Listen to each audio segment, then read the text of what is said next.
What's going on, people? Welcome back to another video. My name is hughwizzy, and today you better get your popcorn out. In most avenues in life, you can choose to take a shortcut. Say in journalism, you can be a John Cross of this world, posting clickbait headline after clickbait article, and then when you get accused of selling out or twisting things to get an advantage or an exclusive, you simply blame it on the fact that you don't write the headlines. Or you can choose to bide your time, work hard, and find the story with real substance that you can delve deep into, exposing the truths that are out there yet to be found. This is journalism, and just like any career that you choose to go into personally, there are shortcuts that you can take to jump the queue. Today, we're covering a controversial topic that's been swept under the carpet for long enough in football, but finally appears ready to rear its ugly head. And that, my friends, is performance-enhancing drugs in the sport. An investigation has come out in the Sunday Times about a British doctor who's treated 150 patients and says he prepared Champions League teams, and that performance-enhancing drugs are prevalent in football. Is he about to expose a lot of people? I'd say that is debatable in itself, but that doesn't mean that this isn't something that we should be talking about. I've been tracking this story for a long time. So I was in Spain at the time of the Dr. Fuentes case when that came to the forefront, and he was accused of having 200 vials of blood found in his practice and notes on seasonal doping preparation methods for top European football clubs, including Real Madrid and Barcelona. And after a lot of digging around, what I found is that in finance, where there's major money, there's dirty hands and people that get stepped on. And in sport, if you follow the money, the trail to the top quite often leads to drugs. If you think about the importance of the sporting event these days, the world's eyes being on so many of these events, how much sponsorship and marketing and how much money is behind them in general, it just makes perfect sense in my head. And these days, my little lovelies, I believe it's not a question of who is on something, it's who isn't on anything. I would never say that all athletes that compete at that level are dirty. I do think, though, that the overwhelming majority of athletes that compete at the very top level in preparation for major events like Olympic Games or World Championships, at some point in their preparation used some type of performance-enhancing substance or method. What's going to come to the forefront now is probably not who's been at it all these years. Probably not so much that, but more so what's legal and what shouldn't be, and how players are scrutinised and tested. Let's say I sponsor this, promising 18-year-old with a £40 million contract spaced over 4 years. I think it's fair to assume he's going to feel the added pressure of having to live up to his own expectations of himself, the pressures of his peers, his competition, the possible need to support his family or maintain a lifestyle he's become used to, or just simply to stay at the top once you get there. Rest assured, professional sportsmen and women will go to any lengths to win. There is a clear, alarming abuse of intake of medications, in particular the non-steroidal anti-inflammatory drugs. 50% of players participating in World Cup are taking non-steroidal anti-inflammatory drugs, 1/3 of them regularly prior every game.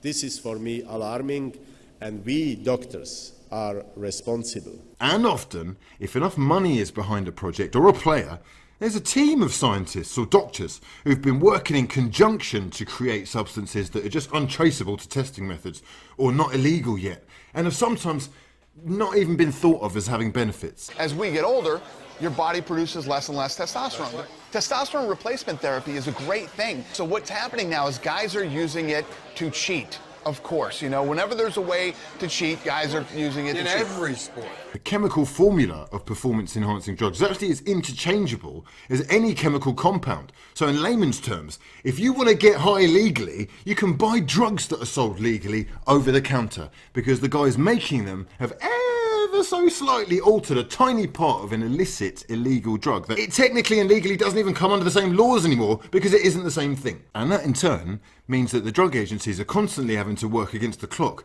to fight new drugs that can just be altered, produced, packed and shipped out before the drug they're chasing in the first place is even banned.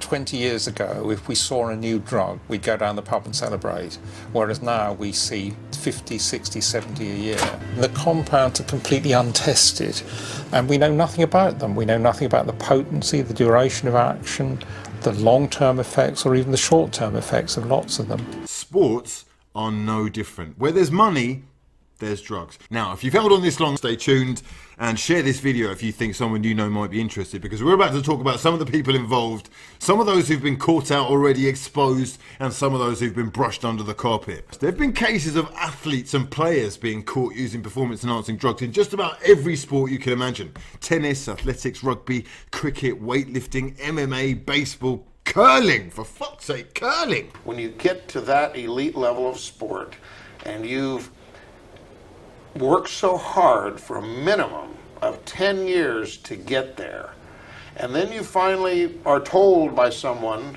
that to go to the next level for those extra, that extra tenth of a second or that extra meter, in the shot put or whatever it is, that you cannot go there unless you use, the athletes have a choice.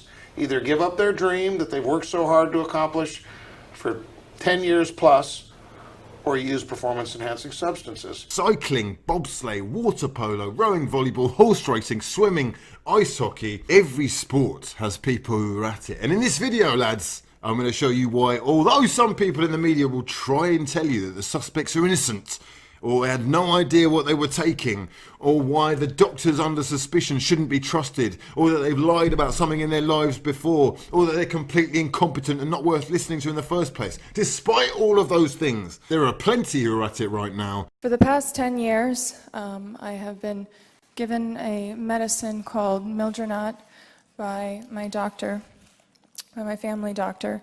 And a few days ago, after I received the ITF letter, I found out that it also has another name of meldonium, which I did not know. It's very important for you to understand that for 10 years, this medicine was not on WADA's ban list, and I had been legally taking the medicine for the past 10 years. And we're going to have a look at some of the cases we do know about in football and try and find out if there really is a problem that's been swept under the carpet for as long as possible, and whether it might actually be even more prominent now than it's ever been before. Here's some famous cases you might have heard of in sport in general.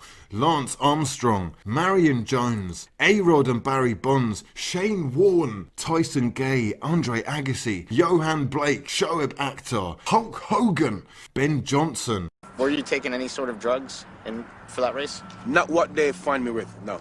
But you were taking other stuff? Other stuff, yeah. But isn't that still cheating? Still cheating, yeah. Like everybody else. When I interviewed Ben Johnson, he just basically said, look, everybody was on something. You know? Well, Ben, and bless his heart, he's got to say that so everyone's on something.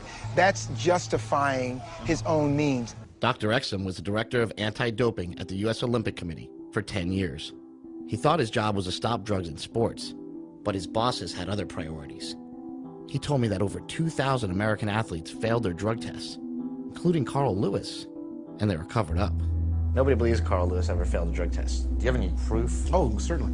We have just boxes of proof for everything that I say. What I'm trying to do here is show you that it's not just football, it's every sport. So by the same token, is it only footballers that don't take performance? Of course it's not! Sport is all about pitting your technique and your physical attributes and your brain against the other guy. So if you can become faster, stronger, train for longer, with shorter recovery time, or gain an advantage in awareness, reactions, power, eyesight even. It's not whether people are doing it, it's what they're doing and how they've been getting away with it. Let's look at what's legal and what isn't, because there's a very fine line that some are openly treading. Blood spinning is something completely legal in football. I'm quoting Spurs boss. He says, in blood spinning, you take out the blood from any part of the body and spin it around. The plasma that comes to the top of the blood, you're able to inject it back into the body, and that is the part of the blood that heals injuries. There was damage, obviously, is to his knee that was operated before, had surgery before. We've used the PRP treatment on the knee, and the player did very, very well. It accelerates the recovery process. It is a technique that we've been using since the beginning of the season. It is not common, but does happen from club to club. They take a half litre or a litre of blood out, and then 3 months later they put it back in again. Because you need that. You need 3 months to replace the blood that you've taken out. And then when you put the extra blood in, well, with that extra blood you're able to perform better, especially endurance sports where you need the oxygen, because the extra blood allows your heart to pump more oxygen to the muscles. Now, Arsene Wenger has also been interviewed about drugs in sport and blood spinning, and said that it's worryingly closely tied to blood doping because, and I quote, "We have some players that have come to us at Arsenal," says Wenger, "from other clubs abroad, and their red blood cell count has been abnormally high." Take extra EPO and you have to have it as an injection, then that increases the amount of red blood cells that your bone marrow produces, and up goes your blood volume. So it's a high-tech way of getting blood doping. This kind of thing makes you wonder, Wenger goes on to say. There are clubs who dope their players without the players knowing. The club might say that they were being injected with vitamins and the player would not necessarily know it was something different, which to me is where it starts getting really juicy. Because when I heard all this, I just started digging even more. And it turns out there's plenty of cases like this. They've all been at it. We already are the gold standard in all of sports. Everybody's on steroids. The whole UFC, everybody. The maximum permissible human value for nandrolone found in the urine of men is 2.0 nanogram per milliliter. Linford Christie once tested positive for 200 nanogram per milliliter. 100 times higher than the maximum permissible value. What is going on out here? In a statement released at 3 o'clock this afternoon by UK Athletics, it reads that UK Athletics confirms that it has been notified of the suspension by the IAAF of Linford Christie following an adverse finding of metabolites of nandrolone in a urine sample taken at a meeting in Dortmund on the 13th of February. At this time, the athlete had retired from serious competition but had requested to remain on the doping register. UK Athletics is concerned that there appears to be an increasing number of tests which have produced adverse findings of metabolites of nandrolone. After the first leg of the UEFA Cup quarter-final 2001 against Celta Vigo, 4 times the elevated quantity of nandrolone was found in the urine of Barcelona's Frank de Boer. At the same time, although they play for different teams, Edgar Davids, vice-captain of Juventus, was also found with high quantities of the anabolic steroid in his urine, and Jaap Stam tested positive for nandrolone while at Lazio as well. As a result of all these 3 being caught, the vitamin pills of the Dutch national team came under suspicion. So had the Dutch national team been drugging their players, like Wenger was alluding to earlier? It's either the players or it's the staff. I mean, someone knows what they're doing here. Take this from former Marseille midfielder Jean-Jacques Edillet. The only time I agreed to take a doping product was the 1993 Champions League final. In all the clubs I played in, I saw some doping going on. We all took a series of injections and I felt different during the game, as my physique responded differently under strain. The only player... UEFA have done an anonymous independent study of 4,000 players and found almost 10% of all those guys could be on steroids. And that number doesn't even include people who are using blood doping or human growth hormone. None of those 68 players whose tests were retested for 5 different red flag values were charged because the test's anonymous. But others have been. Dinamo Zagreb midfielder Arjan Ademi failed a drugs test after the Arsenal game in the Champions League this season. There's 2 things, is our performance on the day and the fact that we had a doped player. I personally don't agree with the rule, because you cannot say, okay, we had a doped players and the result stands. That means you accept basically doping. I don't know if I would have the support of anybody, but I came out on that, and as a result we had a doping control from UEFA on Friday. Sorry? It went okay.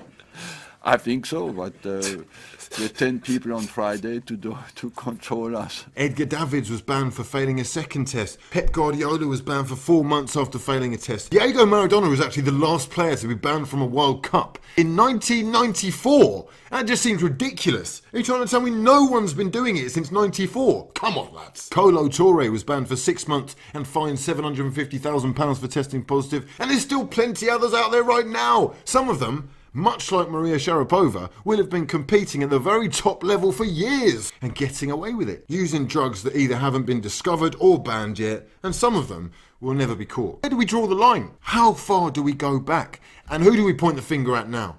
Because more often than not, there's no smoke without fire. And from the looks of things, there's a lot of people up to no good. I hope you've enjoyed this video, and even more that it's opened up some kind of discussion thread on the topic. Let me know your thoughts in the comment section below. Subscribe if you're new, and drop the video a like if you breathe oxygen. For now though, I've been hughwizzy, and this has been a lot of fun. Peace.